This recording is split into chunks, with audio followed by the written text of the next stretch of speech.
afternoon, it's Ruta, the world's bench press champion, here on the School of Wellness on Aspen Waite Radio.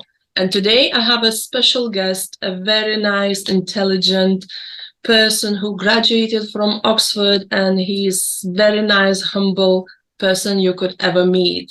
He is the founder and a CEO of Mantra Media, co-founder of Atelier Japan, a public speaker, influencer, guest chair, and probably many other things. And this is Johnny Pawlik. Hi, Johnny.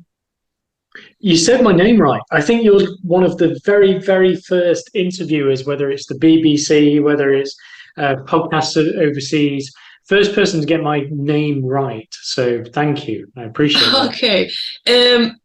So can I ask you where your surname comes from? Because it's not English, isn't it? Yes, my surname is Polish, although I'm only 6% Polish genetically. Yeah. I'm a huge mix, really a human of the world when you look at my genetics. But yeah, it's Polish. My biological father was adopted by a Polish woman who's a survivor of the Holocaust. Right. And he adopted her name, and obviously I adopted his, so hence Pawlik. Okay, so I guess I know how to pronounce because I'm Lithuanian myself, so I know and makes sense how to pronounce, so probably that's why. So yeah, Johnny, so tell me more about your childhood, where you grow up, how was your childhood, and yeah, so tell me more about yourself. So I grew up in the 80s in an area of, I guess, UK standards of extreme deprivation. So I had teenage parents, and grew up on a council estate in the East Midlands, which was very challenging. So some of the challenges that I faced on a daily basis, if I was walking to school in the morning, if I could leave the house, sometimes I couldn't even leave the house because my mother and me would stand and we'd see a rabid pit bull terrier outside with no owner. This was a common occurrence. Okay. And this was a time where people were really scared of rabies and all this kind of stuff. So sometimes I couldn't go to school, but often I would have to be very careful of where I walked, so I didn't walk on syringes because there was heavy drug use on the council estate. So that was one of the challenges. There was always the threat of violence. So even from the age of, I think I've only ever had a black eye once. All right, that's pretty good one. It was when I was 7 years old, and a teenager threw a ball at my eye. It was very rough. There was a lot of violence. There was a lot of. I was once jumped on by a dog, and a dog kind of threw me about by my arm. Yeah, it was a very difficult area, and I went to what they say the good Catholic school nearby, and it was horrific because whilst my academic ability was very high, and they even said when I was very young that I had an extended vocabulary. Because I was from the council estate and there wasn't any kids from the council estate at that school, I was perceived, and I even knew this as a child, I could tell the difference. I was perceived very differently by the teachers and whatnot. So growing up in that kind of environment makes you, shapes you in a particular way. You can become symbolic of that environment. You can turn to a life of crime. You can be a victim of it, or you can go the opposite route and say, oh, actually all that stuff's not very nice. I'm going to elevate myself and my existence to another place, which is essentially what I was able to do. So I came from a very, very challenged background. And I had a passion for music. I had a passion for learning. I remember one of the 6 weeks holidays I spent just spent with an encyclopedia, and I would rewrite loads of things I found in this encyclopedia interesting. I must have been about 8 years old or something, but I was very academic. I loved learning. So anyway, when I was about 13, we were in another area because my family had moved, and we had access to a computer and the internet. And this opened my world up completely. The people around me were difficult to navigate for many reasons. So I saw music as my outlet of self-expression, and I saw the internet as the ability to reach people. Because I didn't have a voice. Working class kids in the 80s did not have a voice. They still don't really have a voice. In the political sphere in the UK, there's not many of us that are CEOs. There's not many of us that have access to the groups and the networks that I'm very privileged to have access to now. So I used the internet as an ability to express myself and to reach people. And I got very good very quickly. So I was growing global groups, used things like MySpace, and was getting thousands and thousands of followers. My music career was really, getting good. I played at the London Olympia when I was 18 for a big festival. And ended up touring with a jazz group. And it was going really, really well. One of the things that set me apart and why I ended up getting in the press at a very young age was because I was able to develop online communities, because I understood the power of direct communication and communication that was open. But then I realized I needed an education. That was very hard to get to, because I had a family that were very against education. Didn't want me to go to university, didn't want me to do any of that, and wouldn't support it either. So I had to, by hook or by crook, get into education.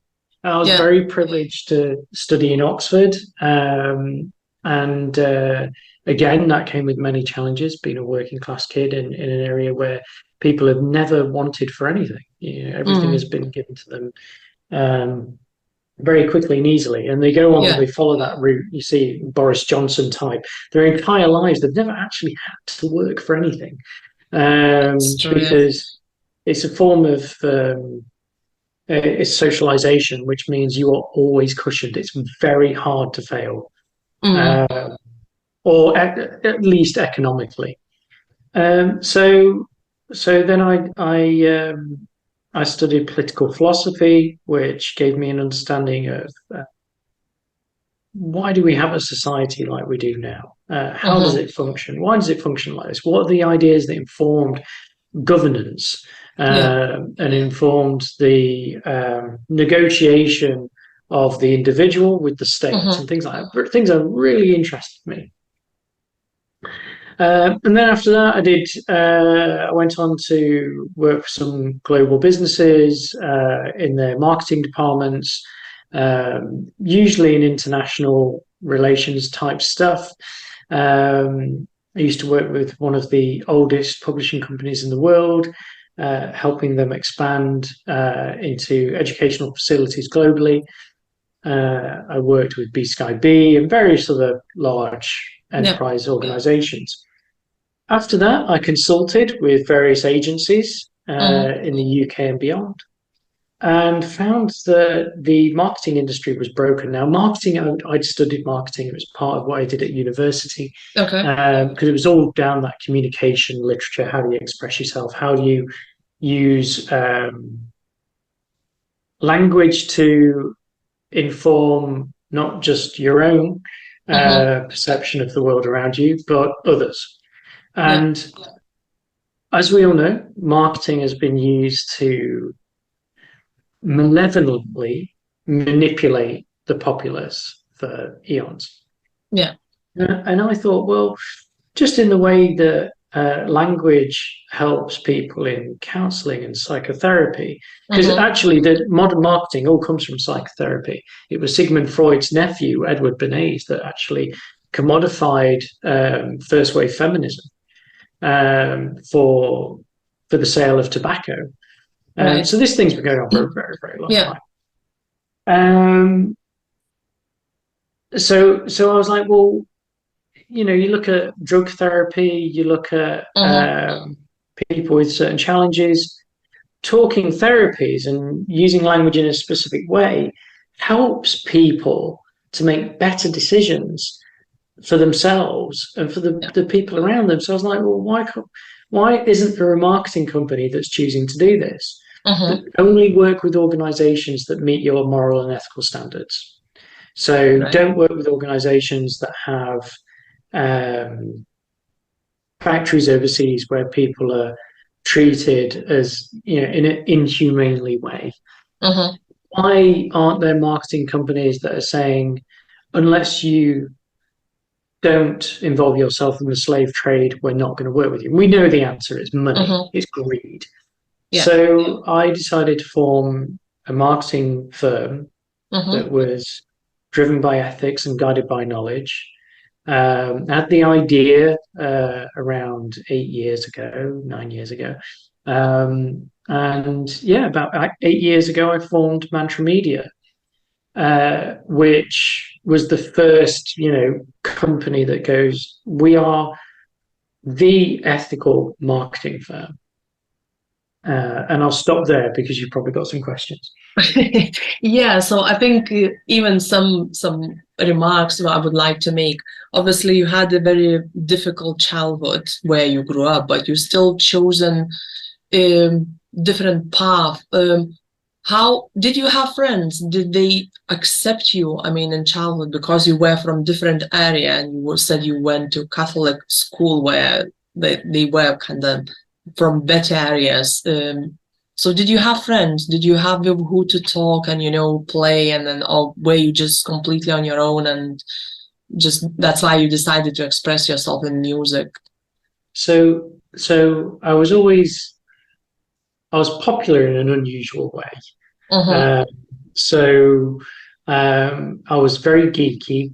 I had glasses from the age of 2, so I'd always had glasses. But even though I was very academic and very, I guess, introverted in many ways, I also had this very expressive side. I was very into sport and martial arts. I started martial arts when I was the age of 6. So I was sent to martial arts classes because my mum realised that I was at risk living in that area. So I had to learn how to protect myself. So I was sent to martial arts. I had lots of friends in martial arts. When I went to upper school and I was playing in bands, I was very popular because of that. So I was always surrounded by other musicians. So, but whilst I was very, very known, and I had lots of different friends, I didn't understand the mechanisms by why I was perceived differently. So it wasn't until I was older that I realized that I was really perceived differently because I had a foreign last name. And I had some instances where people were a bit off with me or would make some comment, you know, another Polish that's come over. And I didn't realize that actually that racism was probably happening my entire life. Particularly when at a time when there wasn't that many people around then. And I guess, so my best friend growing up, her family were from the Caribbean, and we grew up together, and Anna, and I think when you grow up in an environment that is particularly poor, for me, kind of things like ethnicity, gender, religion, all that stuff kind of just it kind of dissipated where we were. I know that's not the same for everyone, but for me, we just all came together. So, we had people from all over the place because we were all kind of first, second, third generation immigrants who were in a poor area together. So we were internationalized from a very young age, I guess. And I think it doesn't really matter for kids. It doesn't really matter where you're from or what your nationality or what is what. You're just a kid and want to play and be friends with others, isn't it? And I think that's why that stayed with me my whole life, was that I don't feel like I'm English. I don't feel like I'm British. I don't feel like I really have that ideological framework around me of you are this. And that means X, because I was always like, well, actually, we're all a mix of everything, and the idea of borders are arbitrary anyway. We know if we look longer than even 100. I mean, 100 years, is it 100 and something years? It's this week, isn't it? The celebration of your country's repatriation. Yeah, it was last week. It was last week. Yeah, it was. Yeah, absolutely. So the next question then would be: so how come your parents didn't want you to go to university, and what was they still wanted you to be better? Even they lived in poor area, and they kind of sent you to different educations, to a better school. So why they didn't want you to go to university? So that school was more of a ideological thing, rather a pride thing, more than a betterment perspective. Why didn't one parent particularly want me to do that? So I think people end up in difficult situations for different reasons, and I think some people really enjoy celebrating the success of others because they are happy for others. Other people suffer from a form of narcissism and psychopathy, which means that if another person were to be successful, then or that might activate certain things in their personality that are challenging.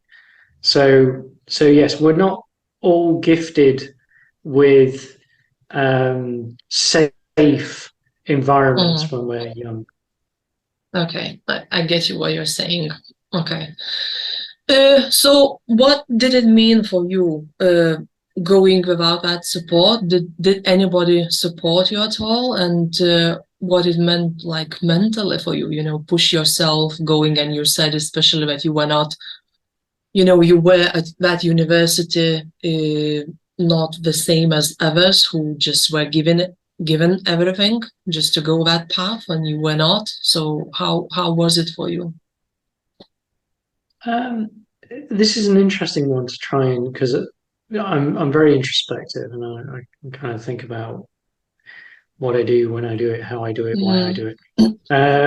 So I think for me, is it's almost like an inbuilt drive of I know this is not okay, and I want to live a life that is more psychologically safe around people who are kind and generous and caring and all the rest of it. So for me, I had to dig in deep. There was no one that took me under their wing.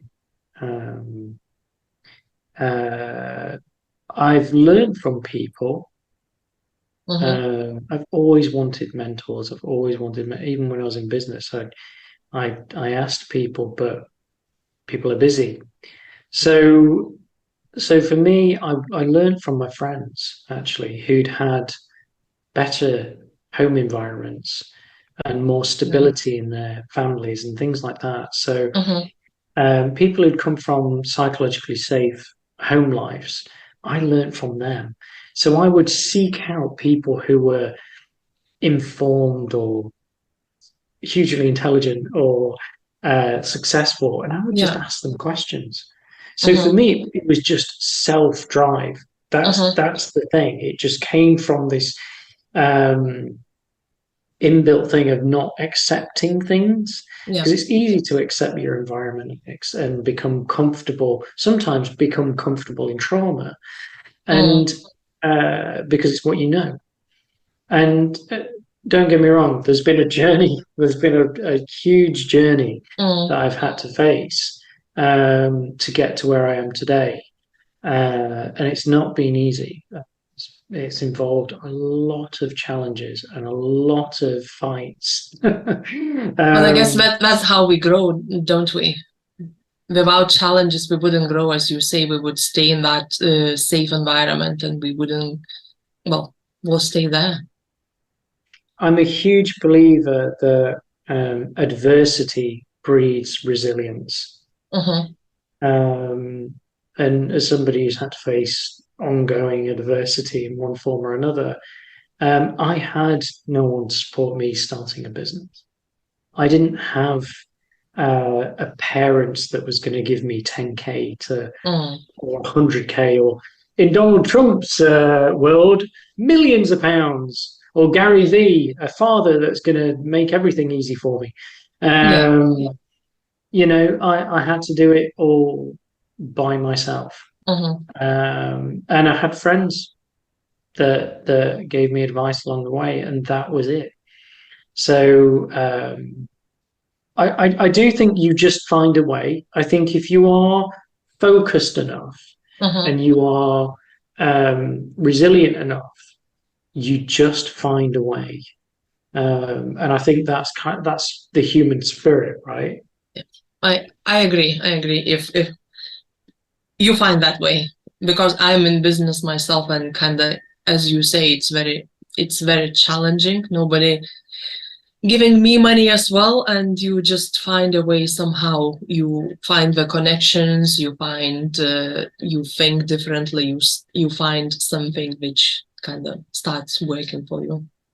Well, part of how I operate is logic as well. So I could see there was a gap in the market. I could see it wasn't just the ethical bit that I could see where there was a massive gap. There was also the fact that most marketing companies don't know anything about marketing. So anyone and their dog can start a marketing company tomorrow. And that's bad, because it means that people who lack fundamental skills in communication, technology, etc., are selling products that they don't themselves understand the mechanisms of who, what, and why they might or might not work. So because I had this really robust academic understanding and 20 odd years of experience of, building brands online, I just, I understand the process, the mechanism, the psychology, the. And then I surrounded myself with people at my business of people who really are academically proficient at marketing. And that's enabled us to develop a way of doing things that I think is best in class in our field. When a company comes to work with us, they are always surprised of how we work. They're always surprised at the level of depth, the idea that, it's not just thinking about sending a message. It's what is the message? How is the message? What is the syntax? What is the lexical choice? Do we understand what we're trying to say and what that means in the eyes of the receptor? Who is seeing that message? And what their monologue is doing as well. So we go into a lot of depth and we do a lot of research projects. We've done some incredible big research projects for the Japanese government, for the Kyoto Ceramics Association, for brands in the UK, etc. And I think we've been our continued success in this field is because we have a process that understands exactly where a company is now. And then they say, we want to get to here. Well, we go, okay, well, let's map it out properly. Whereas most marketing companies just say, oh, you've got to be on TikTok. Why? When? How? What does it mean? And this is the difference, is there are people who really know their stuff and people who have no idea. And I think that's why we've become so trusted by very important organizations. And as you know, I was at your embassy a couple of weeks ago. I'm going to be back at your embassy again soon. And I think it's that trust. We're an organization that, you know, can engage with embassies and governments and enterprise level businesses because, you know, they understand that we care about what we do. And I think that's the most important thing when you deal with other people or companies, that they have to trust you and you have to show that you really care, because you meet so many companies, people that don't really care. All, as you said earlier, all they care just money. Not really about your results, that you would get, you know, better, that you would achieve the results, but all about money. Just get me the money. That's all they care. And as you mentioned, they don't know enough in that field but to advise other people. And it's that profit purpose thing, right? You know, a lot of people say, oh, it's profit or purpose. I disagree. I think follow your purpose, profit is the result. Because people, if you're incredibly talented at something and you can produce results for people, they're going to say, I want some of that. Yeah, absolutely. Absolutely. So you are doing so many things now. As I mentioned earlier, you are a founder of Mantra Media. You know, work with the Japanese.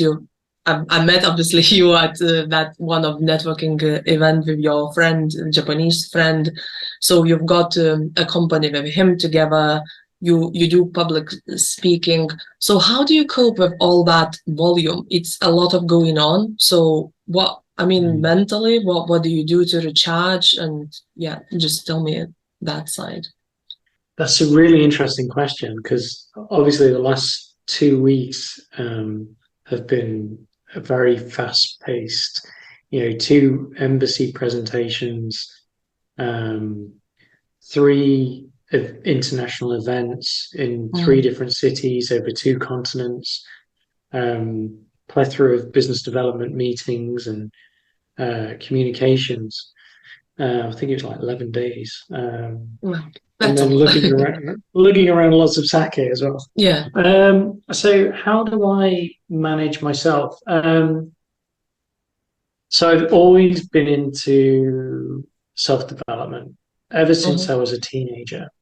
I always wanted to squeeze as much life as I could out of myself. So how can I have more energy? How can I go to the gym? I would go to the gym every day for 3 hours a day if I could, because I love training, love being physically fit. And I've stayed in my current shape, my current physique, you know, since I was like 17 when I first started going to the gym. No, sorry. When I was 17, I got my, I started my qualifications to become a PT, but I started going to the gym when I was 14. Which was very naughty, but I was inspired, and the gym owner didn't really care. It was a long time ago. So for me, I think part of it comes from Viktor Frankl. So Viktor Frankl wrote Man's Search for Meaning, and he was a psychotherapist who was at Auschwitz, and he wrote a beautiful book, and he talks about how the people who survived the concentration camps were people who found purpose in the horror. Right. So they said, we will survive this so that then we can share our stories so it never happens again. And I think you need purpose because doing anything worthwhile is going to be challenging because it's going to take energy, effort, study, grit, focus. So first is purpose, which purpose gives you drive. Drive builds motivation. The next thing is looking after your body. So I have a really great schedule. I meditate every day. I do yoga every day, even if it's just for half an hour. I get up particularly early in the morning. Making sure you get a good night's sleep is really good. I go to bed quite early. Read before bed. Don't look at this thing. Monitoring. So I drink one of these a day, which is 1.5 liters. So I've kind of got my health down to a fine art. I supplement various things. If you were going to take one supplement of any, take creatine monohydrate, just pure form creatine, because it's good for your brain as well as your muscles. So I think because I've studied this stuff for a very long time, starting with I'd got an A level in biology. I was really interested. Well, how does it work? How can we get the most out of it? So I manage my mental health through breathing and consuming lots of literature. I'm a huge reader. I like reading as well. So how do you find? Go on. Sorry. Surrounding yourself by great people, and I think if you've got that, and having a consistent diet, I have a very consistent diet. I prepare my lunches every day in the morning with my supplements. I'm very regimented, and I think if you can, and it's just about being disciplined. All of this stuff comes down to discipline. I'm extremely disciplined because, I think from doing martial arts when I was very young, I was also in the ATC, so the Air Training Corps, where I learned to fly propelled aircraft and gliders. So I think, and being in any kind of, military type thing or martial arts, you have to learn discipline. And that I think has probably helped me massively. Okay. So when you say you eat so do you eat every day similar food or how do you I think it's the David Lynch philosophy of eating. I like this food and it's good for me and it's going to help my body function. I'll just eat it every day. I do eat, so I'm celiac as well, which makes it doubly difficult. So I have to be particularly careful about what I eat. It's not as hard as it used to be when I first had to be super strict with what I ate, nearly 20 years ago now. It was a lot harder, but these days I'm very good at it. So, and there's a lot more options for people like me. So, consistency. Yeah, I guess you're right. It's just consistency, and you just get used to feeling good, and that's the way it should be. And you just don't want to feel any different. And it's what is food? It's fuel. Yeah, it's fuel. Absolutely. And it's sometimes looking at some food and going, is that really food? Like, I know it tastes nice, but is it food? And I think that's been good for me. Is there are certain things that I used to eat that are just indulgent. It's just indulgent. And then it's understanding, again, this is logic, and not many people operate this way. But in a moment, if I'm going to eat this cake, I'll probably have 3 to 5 minutes of pleasure. I'm not saying I don't eat cake from time to time. I still do. Yeah. I'm not a you know, I'm not strict like that sense. But I will do the math in my head. I'll say, well, 3 minutes of pleasure, but then 600 calories later, and then the sugar spike, the problems you're going to have possibly if you're at risk of diabetes and etc. It's just doing the logic. And for me, I'll have a cake from time to time, but it's probably going to be like once a month. It's not going to be every day. No. And that's okay. It's got to be really good moderation. So you can have things, but just don't have it all the time. And that's agreed. Yeah, and I think I like your thinking.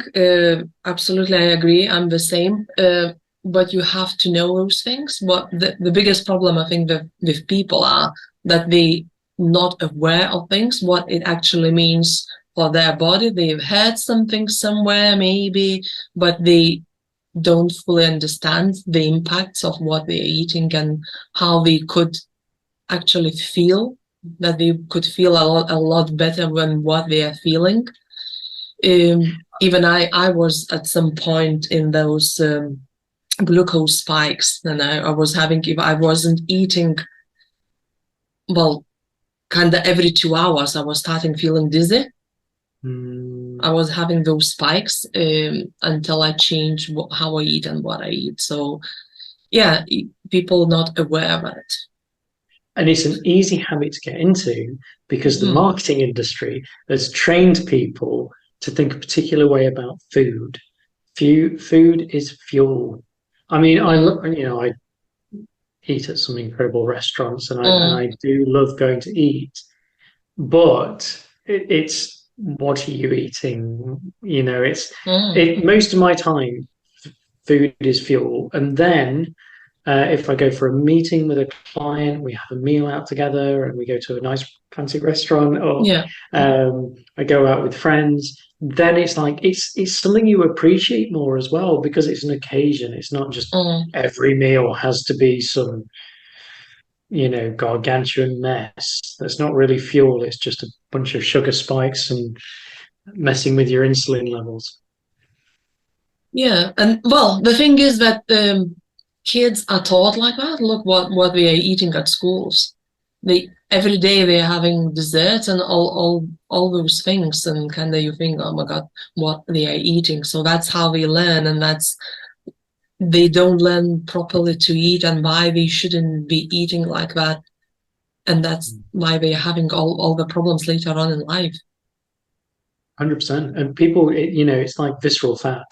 The body, you have to maintain a particular level of this.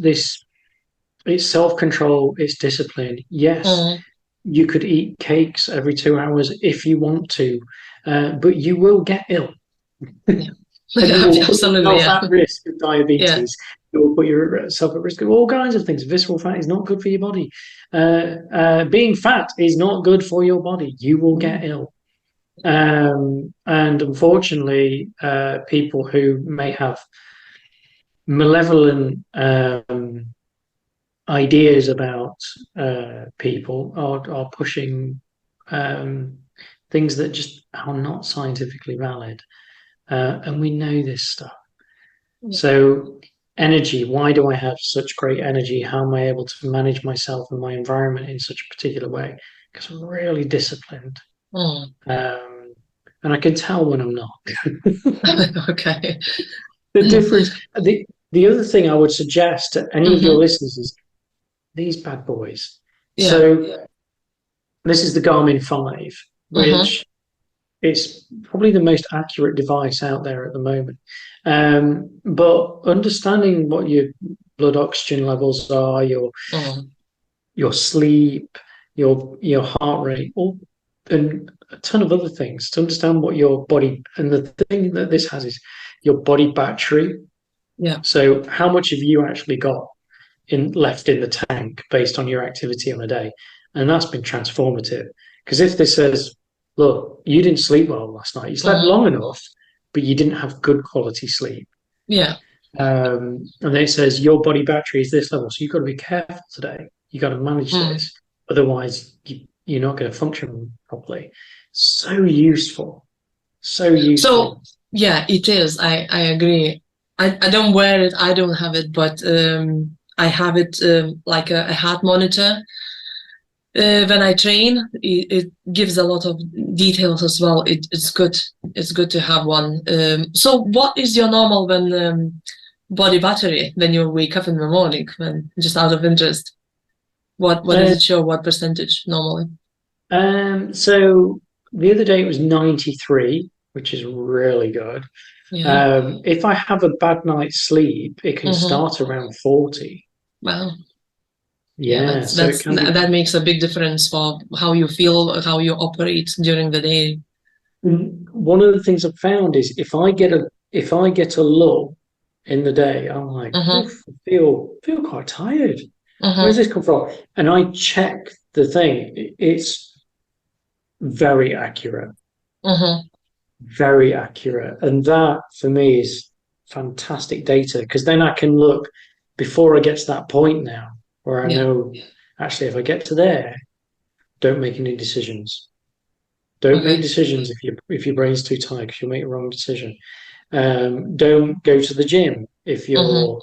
I mean, Mike Menza, the Menza brothers, their training routine, they were incredible bodybuilders, incredible physiques. Obviously, they were taking all the PEDs, but they only trained 3 times a week, and they were in incredible shape. But the training, the push-pull stuff that they were doing was just fantastic. So get a really good gym routine, and you don't have to train every day unless you want to. And I agree. You don't need to. It's 3 times a week. It's more than enough for all the people, really, unless you are, competing in any sport and you need to, to do more. But other than that, yes, you can build your body however you want. You will be fit. You will be strong. 3 days is more than enough. So tell me about, I know you are organizing, like in your place at work, you organize and host mental health, I don't know what they are, some seminars. Is that right? Yeah, so we have this beautiful building called Ikigai House opposite Sheffield train station. It's about 300 years old. And it's a huge space that we've had now for a number of years.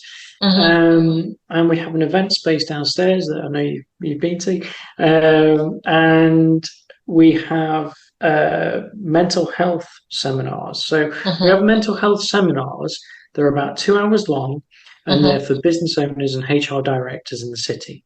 And what they do is, so we have 3 psychologists that have all been long-standing clients at Mantra Media. We attract lots of independent consultants and people who work in the mental health space because of our approach to how we operate as a business internally and how we choose to operate externally. And these 3 very talented psychologists and therapists come together and they give these sessions for free.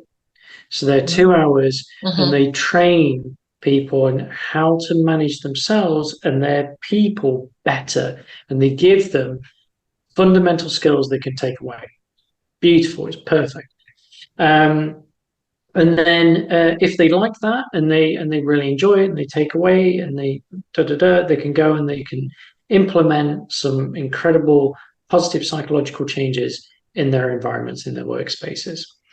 If they then think that the certain teams need support in their companies, or they want to come and do a full day, then we have a full day worth of training, which is 9 till 5, lots of stuff that you learn, and that's a really good one for teams as well. So that's something I've had in mind for about 3 years. Launched it this year. I think we've done 3 sessions so far. We've got another couple coming up. I love this because it has tangible effects. If you can help people at the top manage themselves and their companies better from a psychological perspective. Yeah. You have better performing teams, which means you have better outcomes for the business.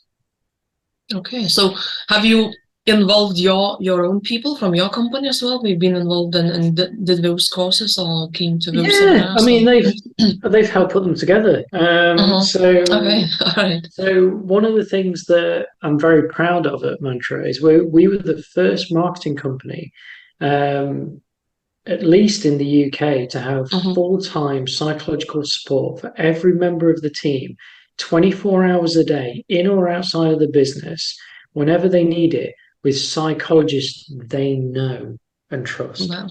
Okay, that's amazing. We also have regular training as well in the building. So every member of our team has had multiple sessions, not individually unless they choose to have individual sessions. That's entirely up to them. We don't make it mandatory. But we do have training sessions on psychological support, resilience, self-management, all that kind of thing. And we've done that for about 7 years now. So everyone here is supported psychologically. Obviously, care packages in physical health are great, but everything starts with you. It starts with the mind. So for me, giving that support has been fundamental. So what changes did you seen in your employees when you started doing that? Well, we just have a culture that's unlike any other.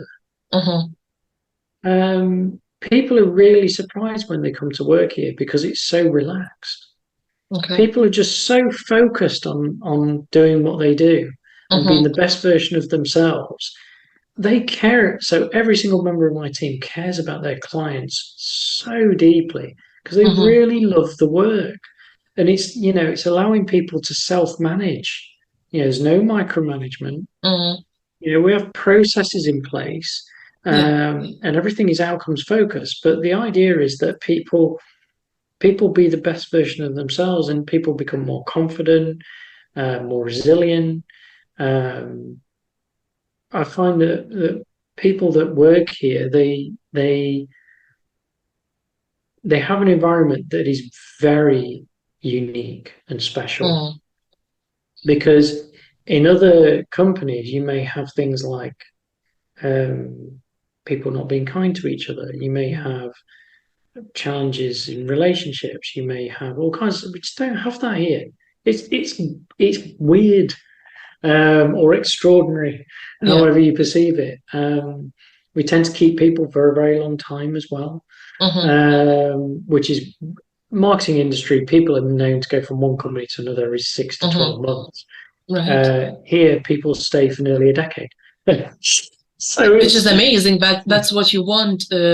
Obviously, it shows that people are happy in what you're doing and the way you're doing and what you're providing, which is amazing. As you say, not because people tend to go to just look for other jobs because they're not happy. There's something going on in that company, and that's why they're looking for something else. And then they are happy, they're staying. Or sometimes it's a growth thing. Everyone here grows exponentially. If you come here, you will grow. That's good. You have to. And we haven't always got it right. We have had some toxic characters in the business, that have come in and they've gone through the process, and you find that very quickly they're not right. They find they're not right. We know, but they identify it too. And those people tend to go through marketing agencies like they're going out of fashion. So I think as long as you keep the culture consistent, you will identify the best people who really just are coming into it with a positive perspective, and you will identify toxic people very quickly. Okay. So I'm assuming in all those years when you worked, you had some people to let go. Of course. Okay. So how does it make you feel? I'm always interested because then somebody lets you go, you don't feel very well. But so what's from the other side when you have to let somebody else go? Do you think about it before? I know some people don't sleep at night. How do you cope with that? How do you manage? It's quite a thing to tell somebody, yeah. So you're only responsible for yourself. Unless you've got a magic machine, which means you can control somebody's emotions, thoughts, feelings, actions, then you're only responsible for you. You're not responsible for anyone else. So as long as you go into any dialogue with the best of intentions, with kindness, care, understanding, empathy, which are tenets of our business, then you will do the best you can possibly do. What somebody else chooses to do with that information is their choice. Because again, you can't be responsible for anyone else's thoughts, feelings, or actions. Absolutely. Absolutely agreed. Okay, so you're managing very well, knowing that you're doing your best, and which is great. Which is great. So what are your main stressors in life at the moment? That's a really interesting question. I think I'm pretty good in the moment. So I tend to live in the moment. I do have a gaze on the future, but I'm very good at living in the moment and appreciating how privileged I am. So, well, let's say biggest worries at the moment, maybe just, yeah. Again, that's tricky. Because I've done, because of where I grew up and all the challenges I had. And if you imagine every day being faced with violence in and outside of your childhood home, then being a business owner that's become established and gets to do interviews like this and on the BBC and ITV and gets featured in newspapers around the world and all the rest of it, you kind of get into a position where the world is very different. And the way you feel about the world is very different as well. So when you talk about worries and stresses and things like that, I think for me, I kind of just don't engage with it. Does that make sense? I don't engage with that. Yeah, there are things that I think about, but I think about them, I consider them. I think you have to change the linguistic apparatus so that you can be more resilient to anything that happens. So there's that phrase, there's that old story, isn't there, about the farmer and his son and the horses. Do you know this one? Yeah. Like everything that happens, is it good? Is it bad? Well, then this happened. Is it good? Is it bad? I don't know. And it's that thing of like, I think sometimes not living in judgment of everything all the time is particularly useful. So is this good? Is this bad? I don't know. It's just a thing that's happening. So I guess you learned not to listen to all your thoughts, isn't it? Because the thoughts, we have thousands of thoughts during the day, and if you listen to all of them, that's why people go mad and crazy and get those worries and illnesses and so on, because they listen to all the thoughts. So you learn to listen, and is that right? Just choose what you need to work on, or what to listen to. You will always have intrusive thoughts. That's one of the challenges of being a human. We're a very complicated organic organism, which means you will have the craziest thoughts all the time. And I listen, and sometimes I get just pure, beautiful joy from my brain, and it helps me do something magnificent, and other times it just tells me something completely daft. And it's just knowing what that is and going, oh, I've had that thought. That's weird. Let's just leave it there. And it's that thing is, your brain is a complex thing, and sometimes it just doesn't work properly. So you have to just be mindful of that. You have to accept. So you're very, very conscious of what you're doing, and kind of, as you said, you're living in a moment, and you aware of what's happening around you. And that's the beauty, I think, because a lot of people just go through the day not even thinking what's happening and what to do, what not to do. That's great. So what are your next, I don't know, dreams? What are you dreaming to do in the future? Do you want to achieve anything? You've achieved so much. As you said, you've been, on different interviews with BBC, with ITV, and you've been featured in Forbes, and you've got a successful business. So what's next? What are you planning? Do you have any dreams now? Yeah, I have so many dreams. There will be a book at some point. I'm not sure what on. I think it'll be quite academic. I'm thinking of doing a doctorate in international relations at some point. So I've been thinking about when I would like to do that, just because it interests me, and I think I could be useful at some point. We've got the 2 shops now, 2 Japanese stores, which is super exciting. So I want to see them to be super successful. I've just bought a house, so that's nice. Nice to move house. So yeah, there's a lot going on. So usually I do this deconstruction of the month, and I do a deconstruction of the quarter, and I think, okay, how did that work? How did it not work? What I'm excited about next. And to be honest, a bit of this quarter for me is just taking time to rest.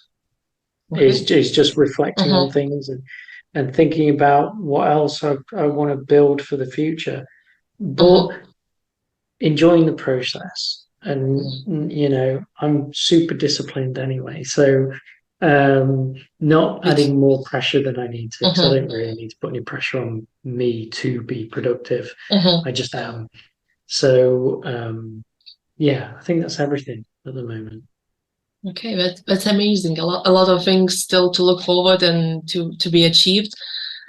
That's great. So what 3 things would you advise other people from your life, from your experience? What would be your 3 best advices to people?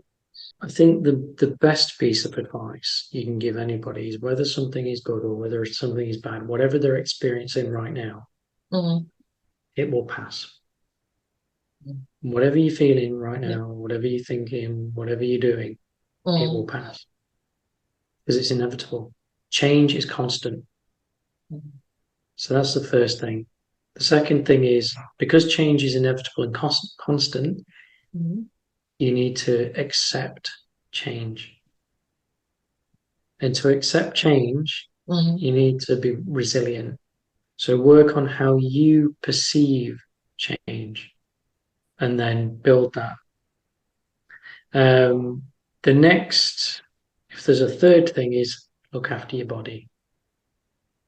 Look after your body. Understand what it needs, what it wants, what's going to help you be the best version of yourself. Really good advices. I agree with you that all 3 things are really important in life for everybody, really. No matter how hard, as you said, it will pass. Absolutely. The better times will come. Thank you very much, Johnny, for coming to the show. It's been a real pleasure to have you here. And thank you.